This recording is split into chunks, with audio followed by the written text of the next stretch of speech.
Hi everyone, and welcome back to the Hardware Systems Applications Past Paper lecture series.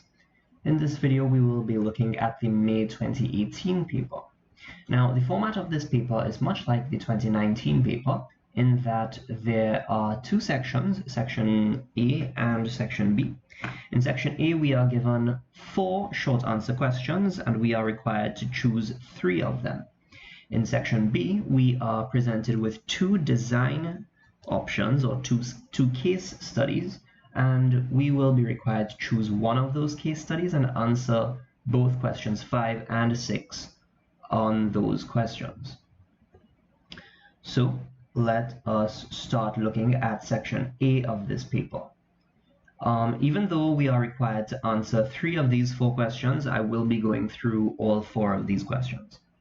Now, the first question has to do with it's a generally question on design and testing, system design, all that sort of stuff. So if we look at question 1, part A is divided into 3 parts here, where we are required to explain each of these terms for 2 marks. The terms we have here are built-in self-test, stuck at 0, and JTAG or joint test action group. Now, we looked at these terms in the lecture on designing and testing digital systems. So I'm just going to go forward to the testing section of this lecture here. That's lecture 6. And we have a number of definitions here. And in the question, we just asked 3 of them. Each of them is 2 marks. So built-in self-test is a method where during the design, extra logic is added to the circuit so that it can test itself once manufactured and sold. So it's kind of like the testing mechanism is built into itself, much like the name implies. Stuck at 0 testing is a method of testing which pulls a particular node to ground, or it shorts a node at ground, and this particular method of testing introduces a physical fault into the circuit. JTAG, or the Joint Test Action Group, refers to a group formed to standardize a method for testing completed electronic circuits. So one thing to take note of here is we see in this question that we just asked some definitions, some very short answer style question to just give some definitions, and the content for all of those things could be buried anywhere in these lectures. So it's pretty important for us to go through these lectures. Now, I don't have the official solutions for this exam, so what I did is I actually wrote down the solutions by doing the exam, and I will upload this document. It's a handwritten document, unfortunately, as I just started with this and I kind of just continued, but all of the solutions are here. So what this will give you is an idea as to how you will be answering the questions for the exam. Okay, so just showing you all how these answers will look. For 2 marks each, you see it's just a 1 or 2 liner answer. Okay, all right, so part B of question 1 tells us to provide and explain 2 key characteristics of a design specification. Now, going back again to lecture 6, if we go up to the design system, the design section of this lecture, in this slide entitled the design specification, we will see 2 of the key characteristics for the design specification here, and that's any 2 of these 4 properties that are listed here. So we have 4 properties that are characteristic of a design specification. These are that it must be abstract, verifiable, unambiguous, and traceable. What we are required to do is to just list any 2 of these and explain what that means exactly. All right, so what I did in the solutions is I listed all 4 of them with the associated explanations. And of course, when you are answering this question, you're just required to put 2 of them. All right, I'm not going to go into too much detail for that. All right, now question 1 part C here for 4 marks tells us to explain how a 2-bit adder circuit should be tested to ensure a full or complete test. Also calculate how many tests this would require. Now, when we were looking at testing a system, we didn't look at it with respect to any particular circuit. Likewise, when we were looking at adders, we were looking at half adders, full adders, 4-bit adders, etc. We did not look at how to test an adder circuit. So answering a question like this is really going to take into consideration our knowledge of each of these topics in their own right. Okay, so I'm going to pull up the lecture on designing and testing digital systems here again. And I just would like to bring your attention to this point here on slide 16. It says a full or complete test is, in practice, impossible. Hence, one could only limit themselves to functional testing, where only the most commonly used functions of the design are tested. Now, taking that into consideration and knowing that a full or complete test is almost impossible in practice, that will dictate the answer for this question. All right, so let me just show you an example of the solution here. Reading from the solution here, it says, a full or complete test is, in practice, impossible. Hence, one could only limit themselves to functional testing, where only the most commonly used functions of the design are tested. Of course, that was taken straight from the lecture. Now, the rest of the solution is going to take into account our knowledge of adders. So it reads, a 2-bit adder circuit consists of 2 full-bit adders, each with 3 inputs, A, B, and C in, where A and B are single bits and C in is the carry input from the previous stage, and 2 outputs, sum, which represents the result of bitwise addition, and carry out, which represents the carry bit to the next stage. Functional testing for a 2-bit adder should encompass testing the results of single-bit addition in each full adder, testing how the carry bit is cascaded from one adder to the next, and testing the result of the final carry. In other words, answering this question will take into account our knowledge of adders in general, such things as the carry in bit, the carry out bit, how we cascade the carry from one stage to the other, etc. And therefore, we will be required to determine how many tests we can possibly come up with. So let's think about it. We can have tests for performing single-bit binary addition. In other words, we can write out test cases to test a single full adder. We can write a test kit to test how the carry bit is cascaded from the carry out port of the first adder into the carry in port of the second adder. And we can have a test case where we are testing the final sum and carry out of the overall 2-bit adder, which brings us to about 6 tests thus far in total. 4 for testing the single bit addition, 1 for testing the carry out of the first stage into the second stage, and 1 for testing an overall carry out operation.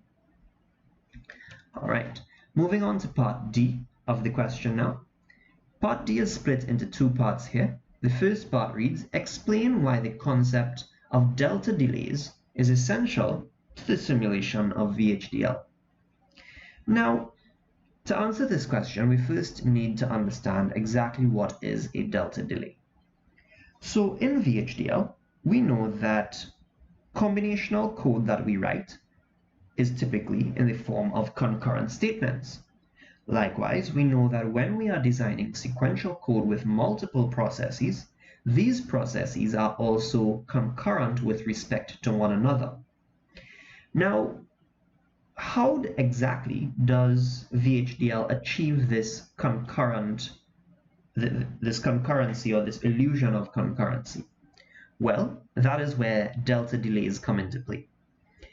The delta delay is some infinitesimally small time which explains which is the time taken for a signal to be assigned a value. This could be a single signal being assigned a value in a concurrent statement, or it can be a signal in a process being assigned a particular value. What that means is for these signal assignments to appear concurrent with respect to one another, delta delays are introduced such that it's a little buffer time for that signal assignment to occur, such that some time delta into the future, all of those signals are assigned the values at that time, delta cycles in the future, which is where and how we achieve that illusion of concurrency. So the answer for this question reads like this. Well, actually what I did in the solution here is kind of explain delta delays a little bit. Okay, so in VHDL simulations, all signal assignments occur with some infinitesimally small delay known as the delta delay. The delta delay is the default signal assignment propagation delay. VHDL signal assignment cannot take place immediately. Delta is a very small time unit so that all signal assignments can result in signals assuming the same value at some future time. Delta delays support a model of concurrent VHDL process execution. The order in which processes are executed by the simulator does not affect simulation output. So, in explaining why delta delays are essential to VHDL simulation, our solution should take into account the fact that delta delays give the illusion of concurrent signal assignments in either concurrent statements or in concurrent processes. Right?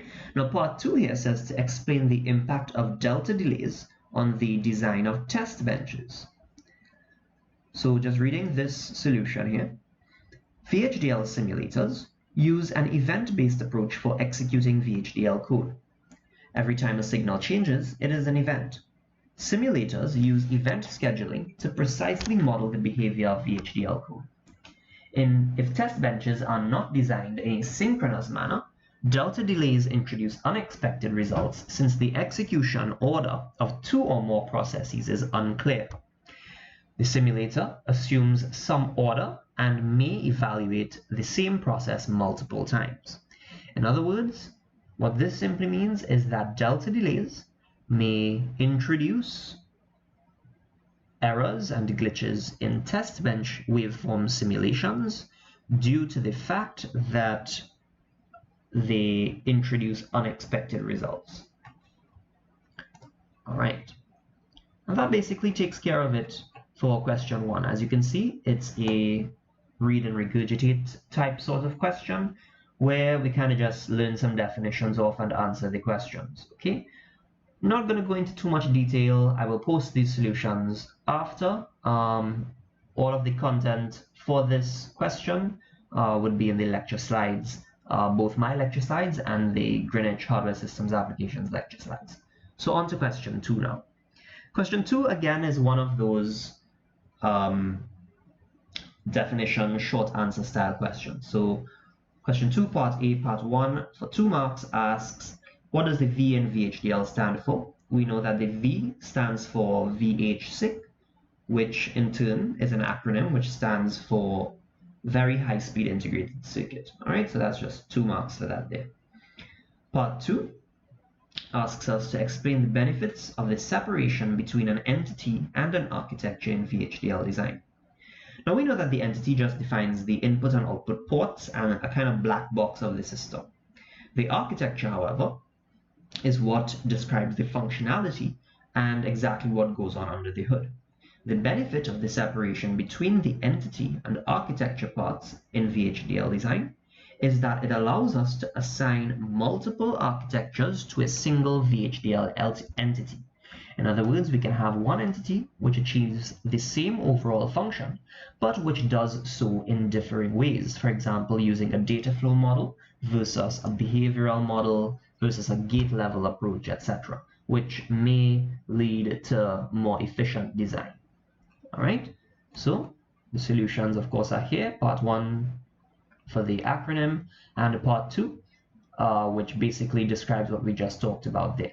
The entity is a black box. The architecture describes the internal functionality.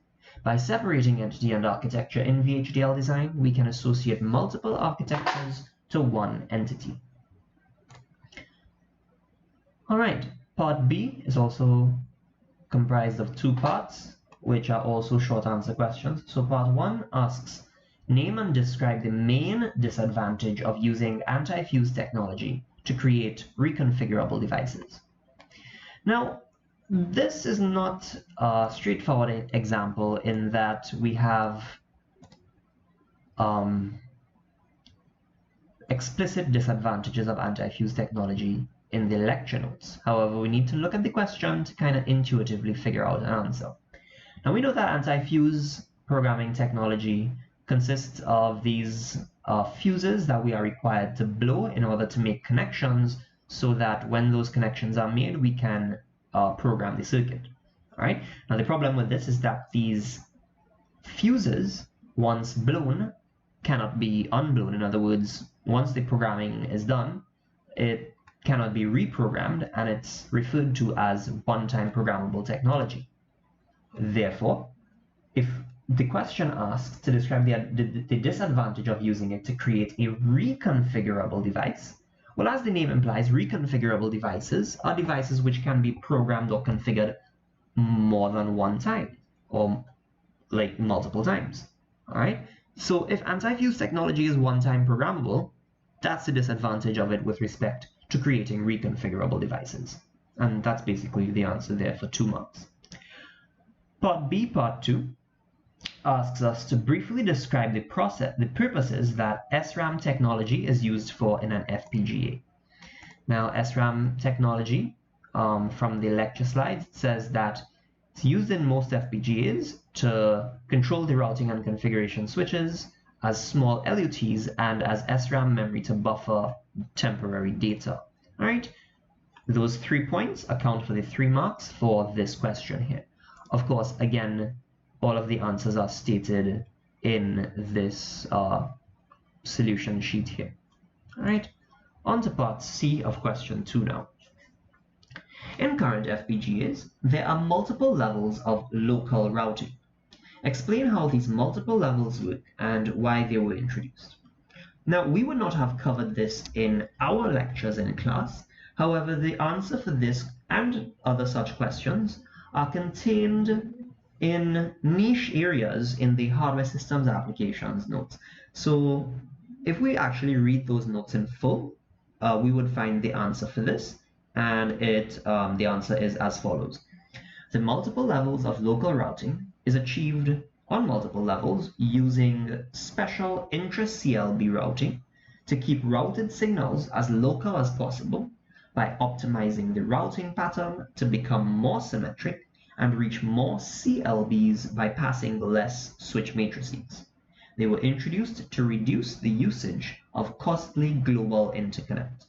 Now, a CLB, of course, as we know, is a configurable logic block.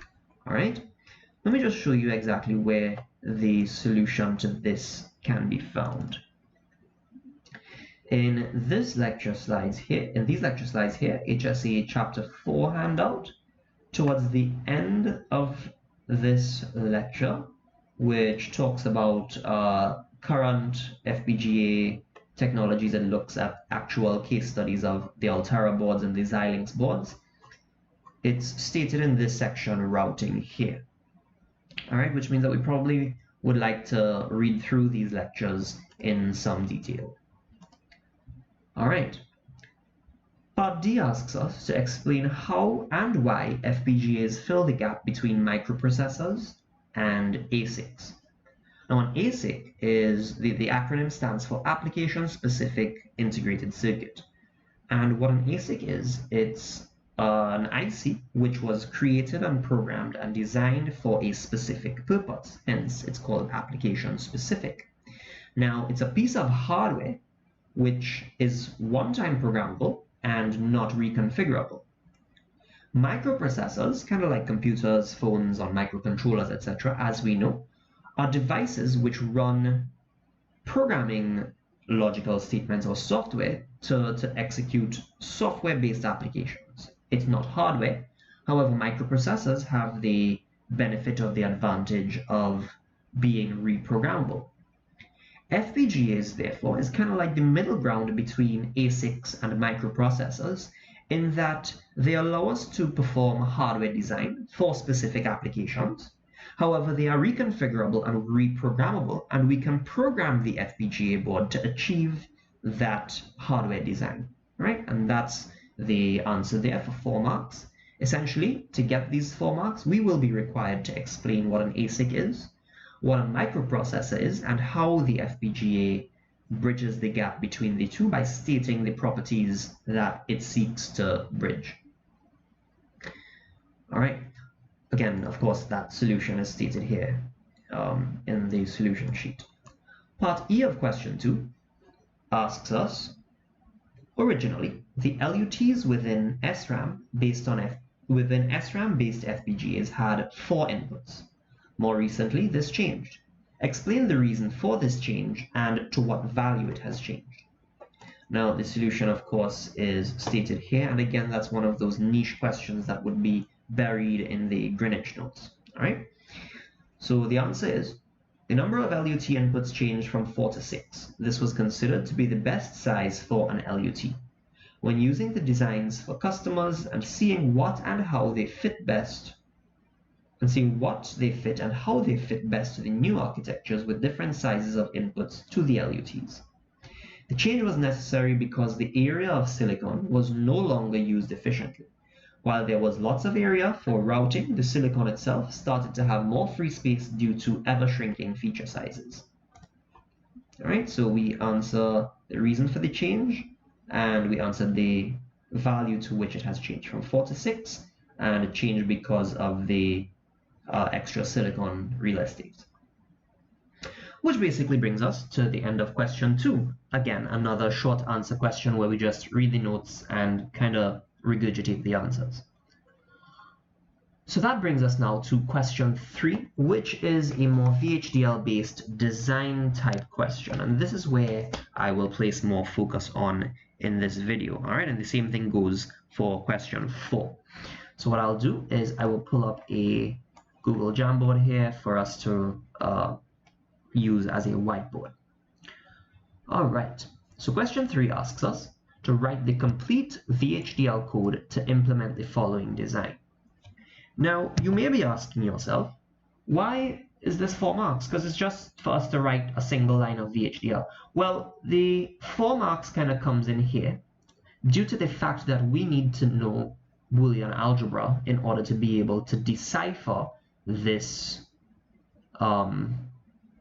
this expression, right?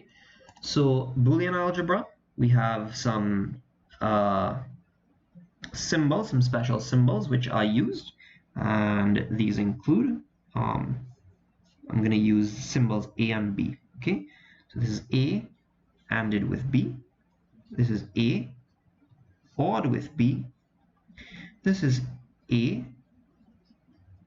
NANDed with B, this is A NORed with B, this is not A, this is A XOR B, and this is A XNOR B. All right.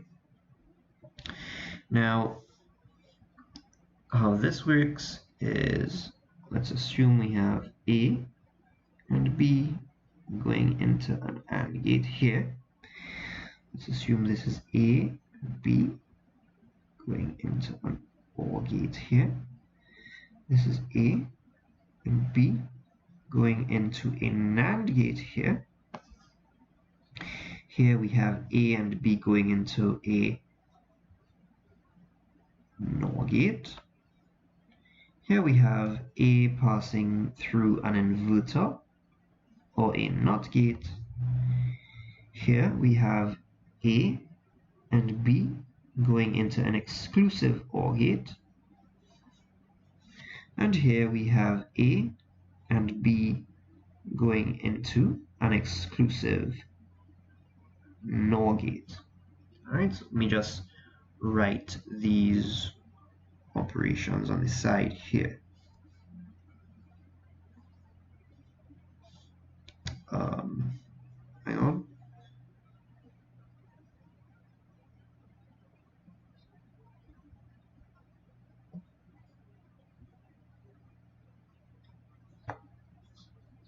All right, so this is the AND operation, this is the OR operation, we have NAND, NOR, NOT. Sorry, let me just write that a little more neatly.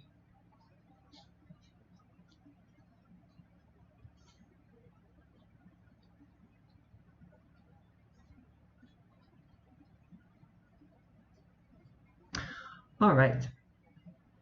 So based on this little chart here of Boolean algebra, which you can always pause the video and take down, let's see if we can now decipher this statement.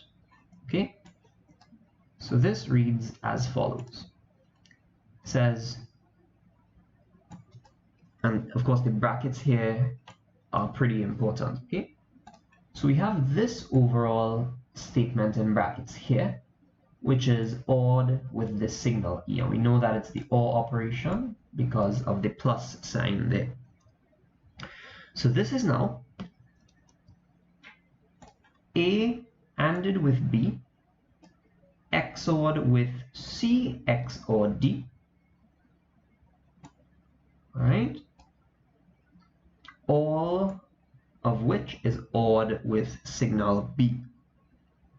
So we would write this solution or this VHDL statement like this, right? Because the question asks us to write the complete VHDL code to implement the following design.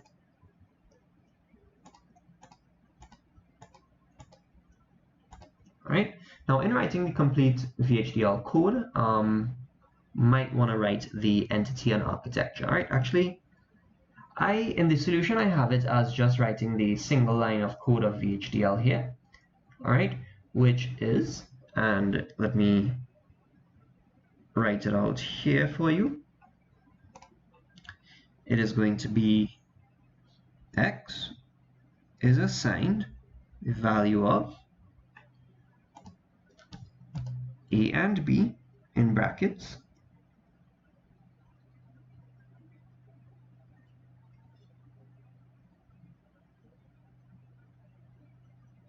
XORed with C XOR D, also in brackets,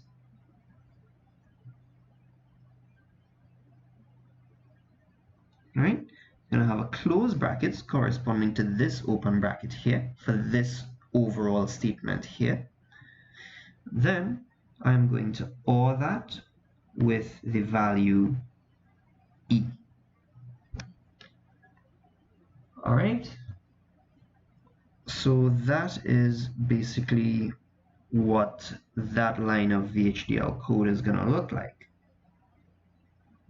Let me just bring it a little more to the left so that I could get some space to write in a semicolon here. All right.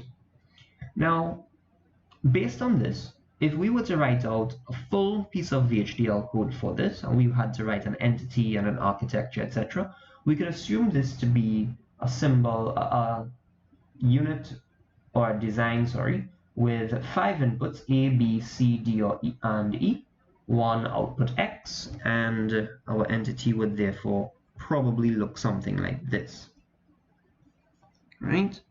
We can see entity question 3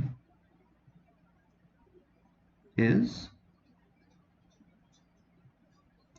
right, and I honestly highly doubt that we will be required to write out all this full stuff, but I'm still giving you the solution just in case.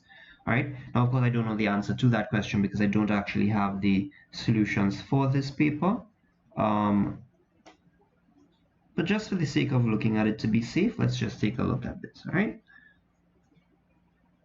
so I have 5 inputs, A, B, C, D, and E of type std_logic, and I know that they are of type std_logic because if I'm performing AND, OR, and XOR operations, they must be single bit values. All right. Actually, they don't need to be single bit values, but we could assume for now. Sorry. It's the last port that I'm defining, hence I don't need a semicolon at the end there.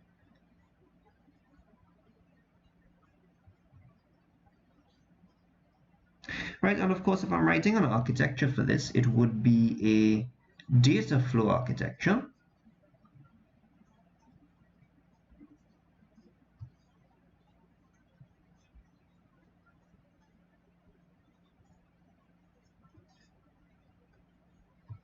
And it's just a one-liner,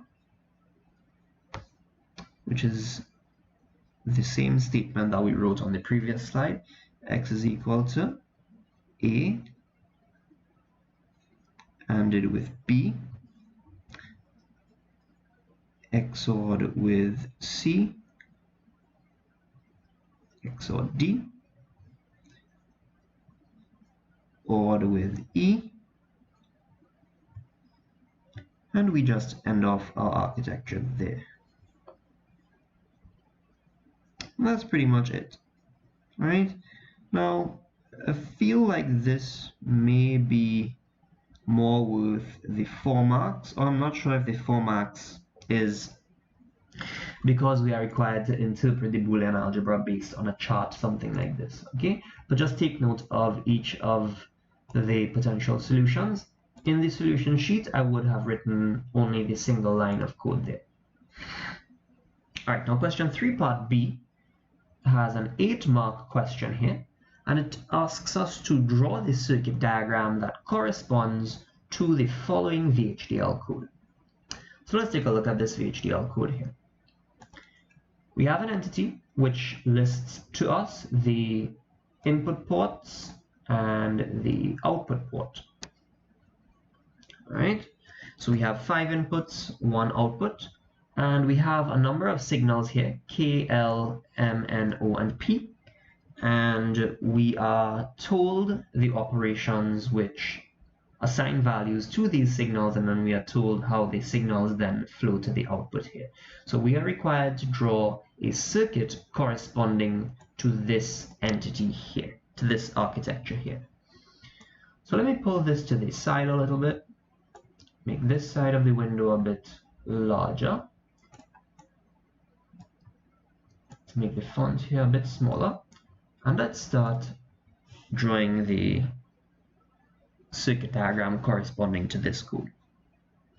Now with my inputs A, B, C, and D, I could actually draw these out like this for a good start. A, B, C, D, and E. I'm going to draw some lines downward here. And what I will do is then branch off each of the signals that I need here to go through the gates and all that stuff. So we see that we have a signal K, which is assigned the value of A ANDed with D. So I'm going to take a line from line A, and I denote that with this little node here, A and D, and I'm going to pass that through an AND gate and label that signal K. Okay, L is equal to not B. So I can take this here and pass it through a NOT gate here and call that signal L. M is equal to B XOR C. So I'm going to take a line from B here, I'm going to take a line from C, and I'm going to pass those through an XOR gate. That is equal to M. N is equal to M, this signal that we just created here, M ORed with D. So I'm going to take a line from D and say that N is equal to M ORed with D. Okay, O is equal to B and E. So let me just extend these lines a bit here. So we have B ANDed with E.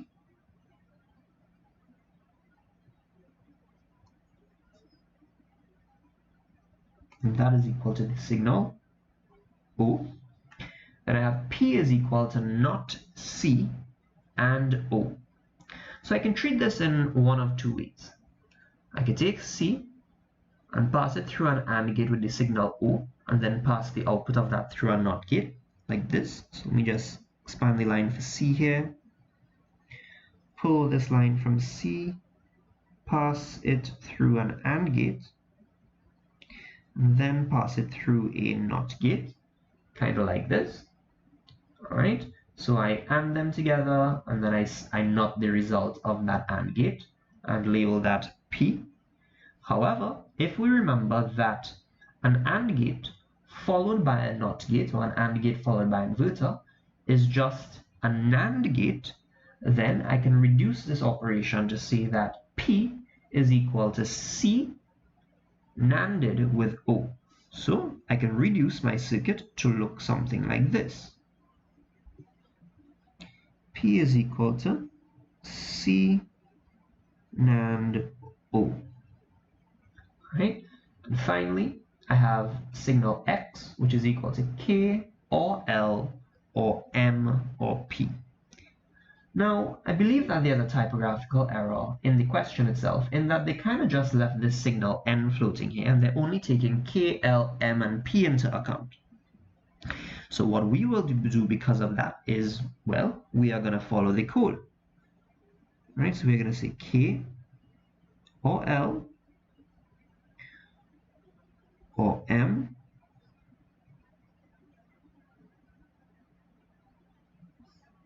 or P. We're going to pass these through an OR gate to get our final output X. All right, just to neaten up some of these lines here, let me just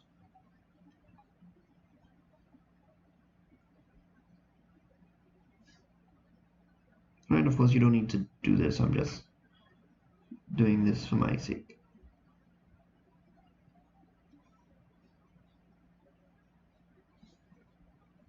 All right, so that basically brings us to the solution for this question here, which asks us to draw the circuit diagram corresponding to this code. All right, and by drawing this circuit diagram, assuming that we understand the flow of data throughout this, it's a nice easy 8 marks. All right, so let's move on with question 3 now. Part C of question 3 asks us to design a 4-input multiplexer in VHDL. Of course, we know that a 4-input multiplexer is one which has 4 inputs here, 1 output, and depending on the value of some select signal, it will allow one of these 4 signals, let's just say A, B, C, and D, to go to some output, say Q or X or something like that. Now, based on the select bits, we have n select bits for 2 to the n inputs. All right, so if we have 4 inputs here, then we must have 2 select bits, because 2 to the power 2 is equal to 4, or log of 2 to the power n,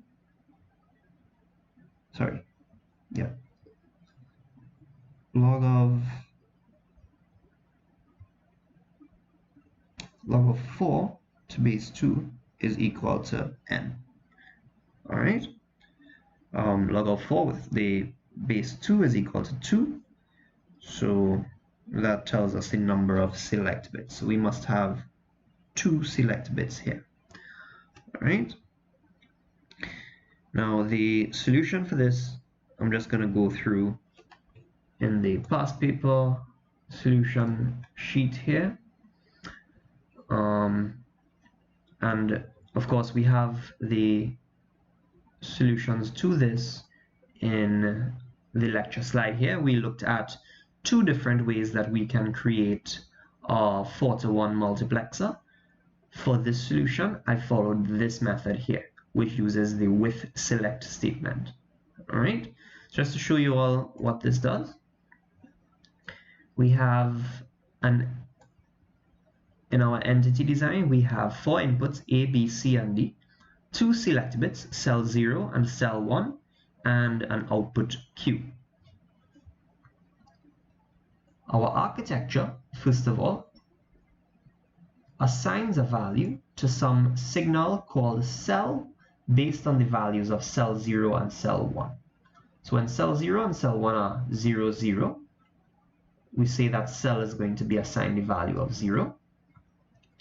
When cell 0 and cell 1 are 0, 1, we assign the value of 1 to cell, then we assign the value of 2 when they are equal to 1, 0. We assign the value of 3 to this signal when our input bits are 1, 1, and for any other combination, just for the sake of having a default case, we assign the value 4. Now, after this value has been assigned here, we then look at what is the value of that integer signal select or cell, and we do that using a with select statement. So with our signal select, and with select is a standard VHDL operation, Q is equal to A when 0, in other words, when cell is equal to 0, Q is equal to A, and of course cell will be equal to 0 when cell 0 is 0 and cell 1 is equal to 0 as well. All right, it's the output Q is assigned input B when cell is equal to 1. The output Q is assigned input C when cell is equal to 2. The output Q is assigned input D when cell is equal to 3.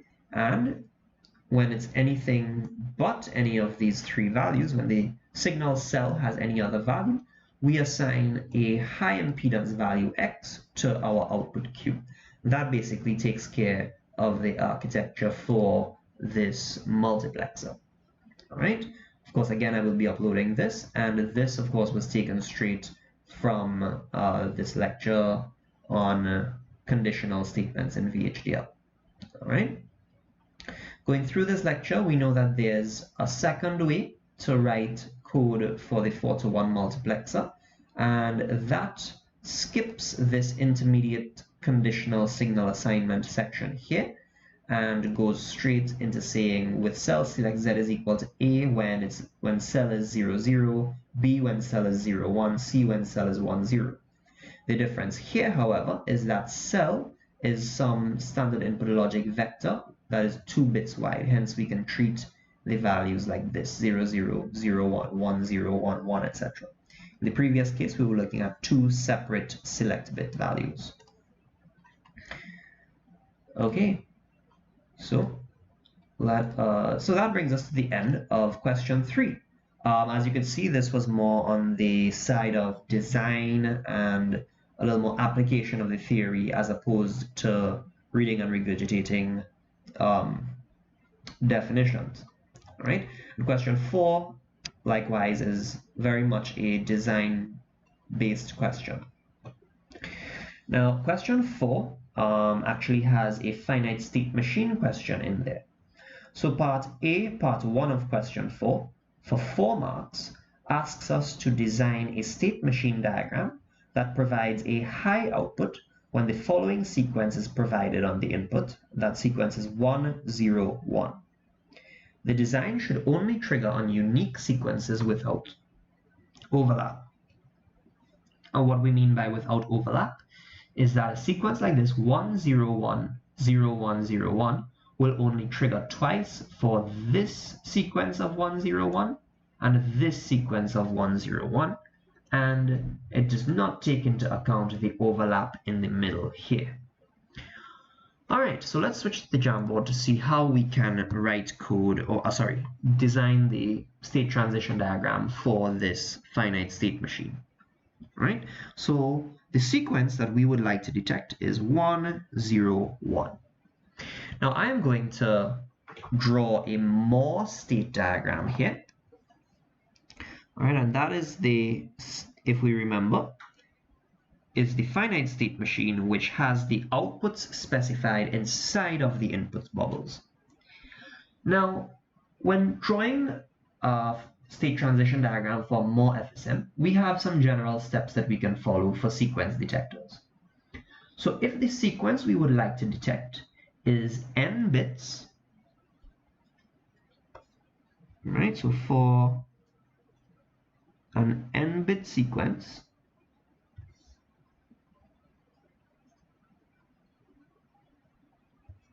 we will have n plus 1 states. In other words, our sequence 1, 0, 1 is 3 bits, so we will have 4 states. And we will label those states A, B, C, and D. All right, so I'm going to say that we have states A, state B, state C, and state D. Right, let me draw that a little bigger. I did not realize it was so small. Right, so we have here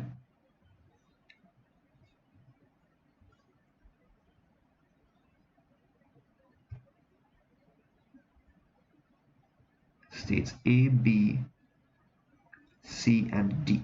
Now, the reason why I'm putting that vertical line through the node or through the bubble is the name of the state goes above the line and the output of the system in that particular state goes below the line.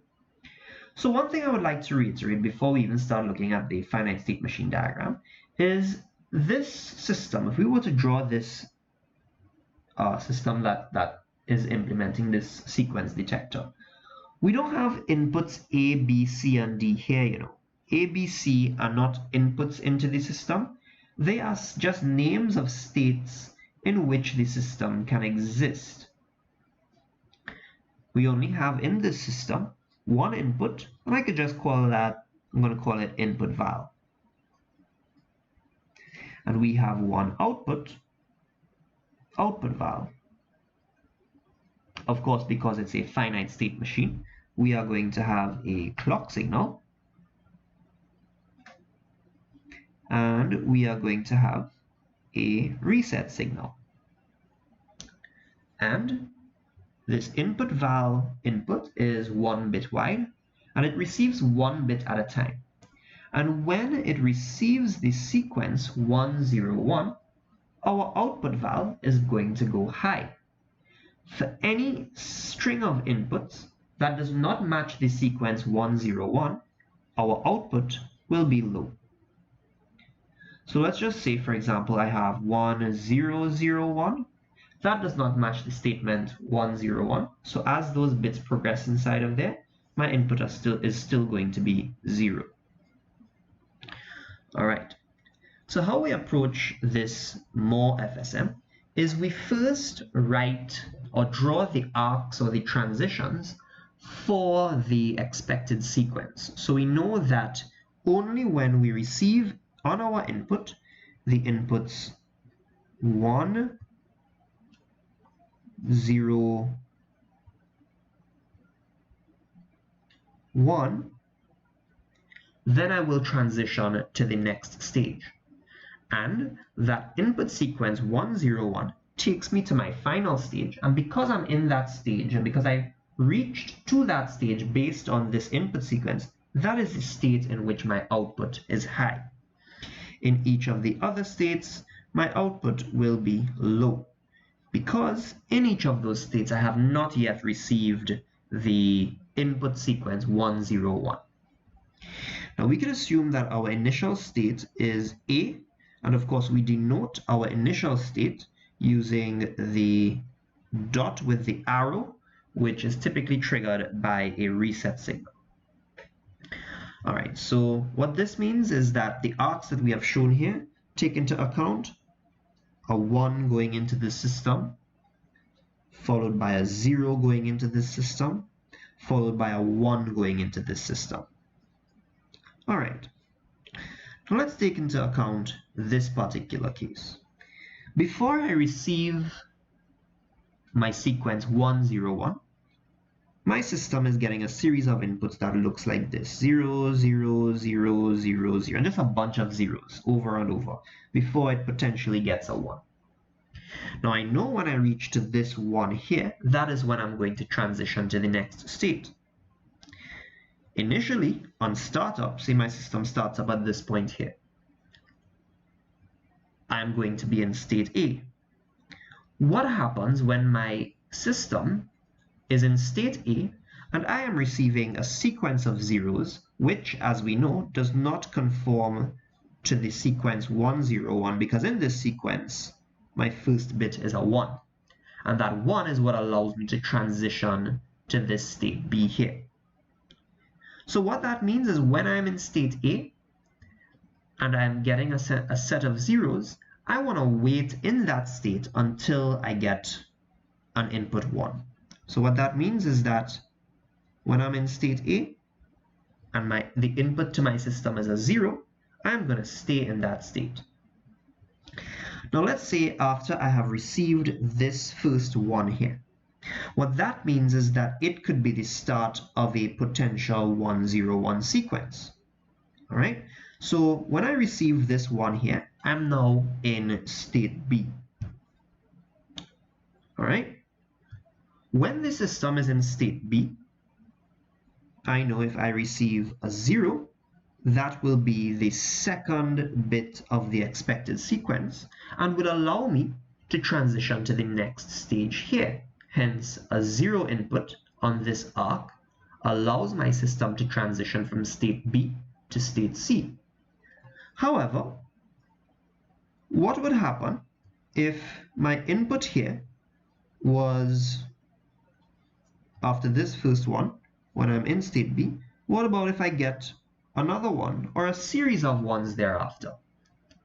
Well, this first one here would have put me in state B. After I receive this second one here, it does not match the sequence 101 with the bit from before. However, the system is still going to view this one as the start of another potential 101 sequence, because this second one here could be the start of a 101. Therefore, when my system is in state B, after having received my first one, and I receive a second one, or probably consecutive ones after that, each of those inputs 1 could be the start of a potential 101 sequence. And therefore, my system, when it's in state B and receives an input of 1, is going to stay in state B. All right? Now let's look at the second output for state C. Of course, to get to state C, I would have had to receive a set of inputs that probably look like this. So I have some zeros which kept me in state A. My first one here allowed me to transition to state B, and this series of ones thereafter caused me to stick in state B. Now I get a 0. That allows me to transition to state C. All right, at this point in time, I transition to state C because this furthers that sequence or continues. It allows us to get one bit closer to the sequence 101. Now, what if I receive a 0 after I've received the 10 and I'm in state C? What happens if my system receives an input 0? Well, you'll notice that you actually break the sequence 101 here. Therefore, if you receive this 0 here, you don't care about looking for another 0. Rather, if you receive this second 0 here, because we have broken the sequence, we need to start looking for another 101 again. And therefore, because we want to start looking for another 101, the state which allows me to start looking for that one is state A. All right, so when I'm in state C and the input to my system is a 0, in other words, when I have a bit sequence that looks like this, and I receive this final 0 here, or that second 0 after having received 1 0, I am actually going to transition back to state A because my sequence has been broken. All right, so just going to write this dummy sequence here again. All right, let's just say at this point in time here, it took me back to state A. All right, and I got another 1 0, which took me back to state C, and I received the 1 giving me the full sequence. Well, I'm going to transition to state D sorry, let me just write the value on the arc here. Right, so I received this final 101 here. I'm going to transition to state D, and I'm going to output a logic level 1. Let's just say I'm going to turn on an LED or something of this sort. All right, well, what happens is when I'm in state D, I could get an input as 0 or an input as 1. We said that 101 is going to give me a high. So after getting 101 here, I can either get a 0 or a 1. If I get a 0 here, we said that we don't want to account for overlapping or repetition, such that if I get a 1 here, giving me this is a 101, we don't want that to give us a false positive. In other words, after I have received 101 and I am in state D, if I receive a 0, I would like to break the sequence and allow my system to expect another 101.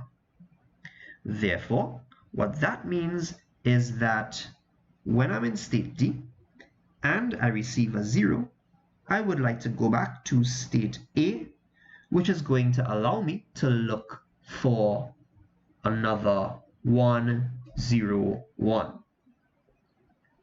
What happens when my system is in state A and I receive an input 1?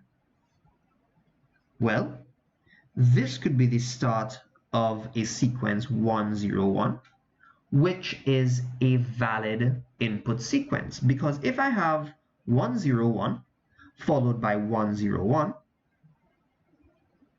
these are two individual valid sequences. There's nothing like overlap there. These are two distinct sequences. Therefore, when I am in state D and I receive a 1, which could potentially be the start of another 101, I need to send the system back into a state where it has already received a 1 as input. And that state for us is state B. So, when I'm in state D and I receive a 1 as the input to my system, I am going to go back to state B, because let's say, for example, I have received 1, 0, 1, 1, 0, 1, because that second distinct 1, 0, 1 is going to allow me to output a high again. And this basically takes care of the finite state machine diagram for this question. So that's for 4 marks there. Part 2 of the question asks us to design the VHDL architecture to implement the finite state machine. Now, the VHDL architecture for this would simply take into account the typical finite state machine processes that we have covered in the FSM lecture and in the 2019 past paper section B questions. All right? I'm not going to write the code from scratch, but instead I'm going to look at this solution sheet here. So we know that, so this architecture, all right, we could assume that our system looks something like this.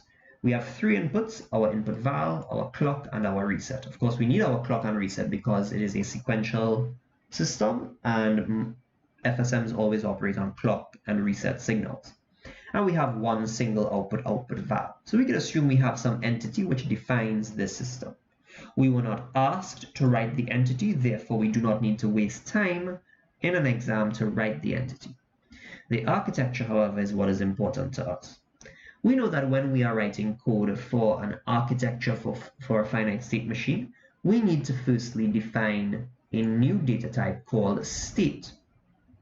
Corresponding to our finite state machine, I'm going to name each of these states after the bubbles in this diagram, namely A, B, C, and D. I then would like to have signals to hold the values of my current state and my next state. Now we know that at a bare minimum, we need to have at least two processes inside of here.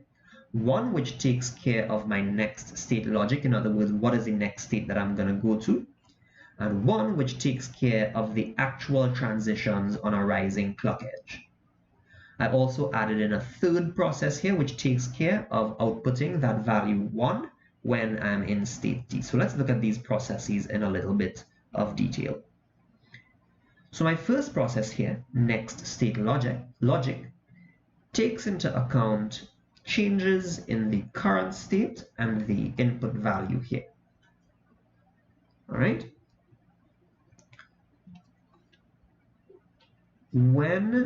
So as soon as we start this process, the first thing we always want to do in this next state logic is assign the signal next state the value of our signal current state. And that is going to take care of any potential fluctuations because this is a concurrent process.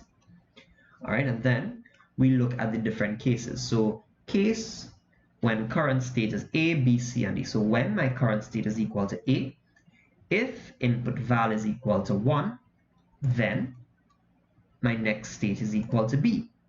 Else, I'm going to stay in state A. When I'm in state B, if input val is equal to 0, I know that my next state is equal to C. Else, I'm going to stay in state B, because that's what I'm doing here when my input is equal to 1. Now, when I'm in state B, let's see if we could, state C, sorry, let's see if we can predict this. I can say if input val is equal to 1, next state is equal to D. Else, in other words, if input val is equal to 0, my next state is equal to A. So when in C, if input val is equal to 1, next state equal D. Else, next state is assigned a value of A. Finally, when I'm in state D, if input val equal 1, next state is equal to B. That's this arc here. And if input val is equal to 0, my next state is A. I could have alternatively just had an else statement here to say else next state equal A, but I just wanted to explicitly put input val equals 0, sending us to state A. And that takes care of the case when statement for our first process, so I can end off this first process here. The next process is the actual transition of states from my current state to my next state, which happens on the rising edge of a clock. Now, we could design our system to have a synchronous reset signal or an asynchronous reset. It does not matter. In this example, I put in a synchronous reset.